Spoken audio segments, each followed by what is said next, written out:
But I'm telling you, the way to get hired is to reach out and say, hey, I'm hungry. I want to make money. I'm a salesperson. The best way that I know to make money is to help you make more money. I'm not afraid to pick up the phone. I'm not afraid to sell myself. So I'm going to tell you how to get a job at a real estate private equity company, and I'm also going to tell you some things to look out for if you are hiring at your real estate private equity company. I got a DM on Twitter about 2 hours ago, and from that has spawned a Twitter thread and a lot of back and forth on who to hire, how to ask for a job, and so on. Basically, I got a DM from a guy who said, I'm a 2-year CPA at a Big 4 accounting firm, and I would love to learn from you for 1 to 3 years and then hopefully do something similar on my own someday. Also said a lot of other things like I'm eager to learn how to build large in-depth models, underwrite deals. I can tell that this person's very competent. I would love to try to hire them, but I highlighted 2 things and put it on. Basically, I responded to his DM and said, hey, first of all, why would I invest why would I invest in you as a new hire if you're only interested in, a 12-month minimum timeline, 1 to 3 years, and then you want to go do what I do for yourself? That kind of comes off as, why would I do that? And then you got to tease the nuance out of Twitter and go after a little bit of engagement. So I said, the Twitter DMs are funny. This person, I circled the 1 to 3 years and I circled to do something similar. And I said, this person said, Nick, I'd love to come work for you for 12 months, learn how to do exactly what you do, and then go start my own company doing what you do. Sounds like every business owner's dream. And people kind of blew up on me, said, Nick, you got to start giving back. Nick, what would you have preferred, him lying in the DM? Other people are saying, okay, then, what do you suggest? How do you get a job in real estate private equity? And it kind of brought up something that's near and dear to my heart because we recently gave this a shot. I think 2 months ago, I posted on Twitter, record a 1-minute video on why I should hire you. We're building out our acquisitions team.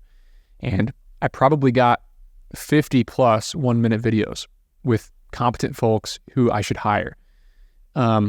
Interviewed very in-depthly 3 people, hired 2. We already had 1. So we already had 2. Now we have 4. Hired 2.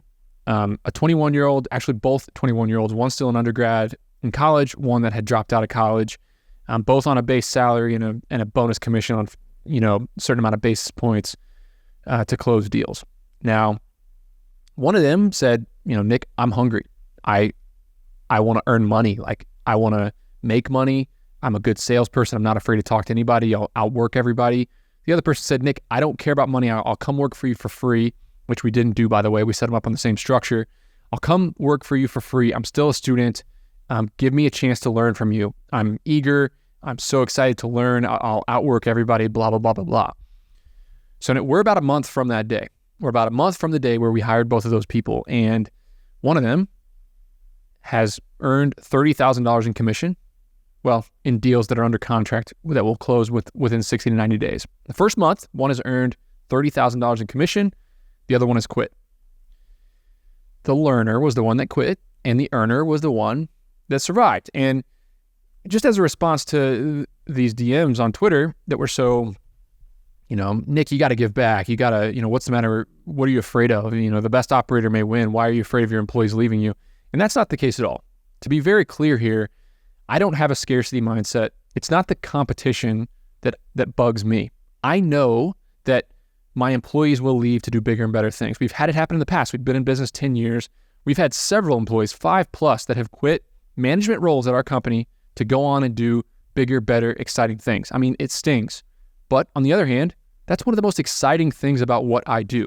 There's nothing better than setting somebody up for long-term success as a business owner, knowing that not only are you impacting your own life and making yourself, move along and grow and make money and advance the career, but you're also a stepping stone along the way of other people's journeys, and they're going on to do bigger and better things. I'm excited as heck when I can positively influence the trajectory of somebody's life, and their experience with me may be better leveraged somewhere else. I'm fine with that. Every business owner knows it, especially when it comes to acquisitions. We haven't had a real estate acquisitions person leave us yet. I'm sure we will someday. Not if I can do anything about it, though, because I want to make these folks extremely wealthy by paying them a lot of money, because I know that it is the most important part of what we do. So it's not about the competition. It's not about the scarcity. It's not about me being selfish. It's about time. What business owner in their right mind wants to spend their time teaching if that person that's learning is on a 1 to 2 year timeline? The person that DMs 1 to 3 years, I want to spend 1 to 3 years with you, then I want to go out and do my own thing. The only finite resource in this world, it's not money, it's not, self-storage facilities. I wouldn't be sharing everything I know about business right here on this free podcast with you if it was about money and there was only so many self-storage facilities and I was really worried about my competitive advantage. I know I'm confident enough in our ability to operate that I'm not worried about people stepping on my toes. There's enough storage facilities to go around. There's enough commercial real estate to go around. I'm worried about time. It takes a lot of time and effort and energy for me as a business owner to hire and invest in an employee that becomes an asset. Somebody doesn't walk in the door inexperienced as a 21-year-old and they're automatically an asset to your company. That early phase, they're actually a liability. They cost you more in resources than they make you. I mean, this one employee who's really cranking it, different story. A lot of our employees take on, become good really quickly. But zoom out, and an employee is a liability at the beginning. They don't know how to add value yet. They require a ton of your time and energy. Hiring is very hard for this reason. So who in their right mind, what business owner in their right mind would invest the time in an employee that is on a 1 to 3 year time frame and then they want to go do their own thing? That's ridiculous. And then I got deeper. I started thinking more about this and I considered these 2 employees that I've hired recently, and I've considered all the times in the past where I've gotten a DM, gotten a message from somebody, hired a friend's son who was an intern at our company in college because he wanted to learn from me. Learn. We've hired a lot of people who want to learn. And guess what? Sales is hard freaking work. Selling yourself, trying to acquire self-storage facilities, literally pounding the phones, that's hard work. But everything that we do is sales. Our customer service reps are selling customers. Our finance team is selling LPs on investing with us. Our acquisitions teams are selling self-storage owners or brokers into selling their property to us. We are always selling. Even when we're buying, we're selling. Everything that I do is sales. I'm recruiting employees. I'm selling myself right here on this podcast to you so that you trust me, so that you might buy a course, so that you may network with me, so that you may get better. But I'm selling myself. I'm trying to prove value. I'm trying to add value to you so that eventually we can both benefit. It goes 2 ways. Everything in business is sales. And guess what? Sales is really, really hard. So the people who want to learn, the people who are excited to learn, what I've learned is that they're terrible. The people who want to learn, all they want to do is think about it and talk about it. They're not willing to do the actual work. Now, this is from my limited experience. This is just my opinion. This is just one person. There are many other people who are arguing with me right now on Twitter that, they've hired learners. Learners can be phenomenal assets and, they go out and start their own company. We partner with them and blah, blah, blah, blah, blah. All that stuff sounds awesome, but I don't think those people are really in the trenches doing it. I'm here. I'm doing it. And I learned that the people who come in and they want to learn, and I'm not necessarily actually saying that this guy that reached out to me on Twitter is just a learner. He just said it wrong, right? He said a couple things that made me not want to go down that path. But overwhelmingly, the people who are interested in learning, they want to sit back, think about it, talk about it, strategize, plan, learn. They don't want to do the actual freaking work. And it is hard work. So go ahead. If you are interested in learning, go ahead and reach out to everybody on Twitter and say that you want to learn, and you might get a chance. But I'm telling you, the way to get hired is to reach out and say, hey, I'm hungry. I want to make money. I'm a salesperson. The best way that I know to make money is to help you make more money. I'm not afraid to pick up the phone. I'm not afraid to sell myself. That's how you get hired. And you want to hire somebody who is an earner, somebody who wants to make money. The learners don't want to do the work. They want to talk about it and they want to think about it. Now that sounds very harsh. It sounds very harsh, but it's true. You go ahead and turn your company into an educational program if you want. It's your company. You can do whatever you want. I've tried it. I've hired a lot of people who want to learn. Of course, we end up teaching them. I'm not saying we don't teach our employees. Of course, we make them more valuable. Of course, we give them a lot of skills. Of course, they learn a lot along the way.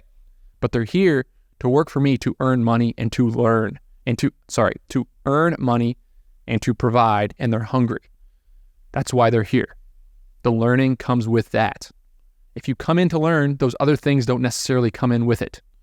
The resourcefulness, the salesmanship, all those other things. So go ahead and turn your company into a educational program. Give me the earners. You take the learners. Give me the earners. Big news, guys. I created a free PDF that details my method on how I analyze a self-storage facility and figure out what it's worth. Give me a pen, the back of a napkin, and a couple metrics, and I can figure out about what the property is going to be worth to me. If you want to download this PDF, click in the show notes, the first link, and you can give me your email address, and you get a email right away with a 4-page PDF that outlines exactly how I think about underwriting or giving my initial analysis on a self-storage facility. Again, click the link in the show notes, and you're going to get that document for free. Before you go, we have a new sponsor of the show, recostseg.com.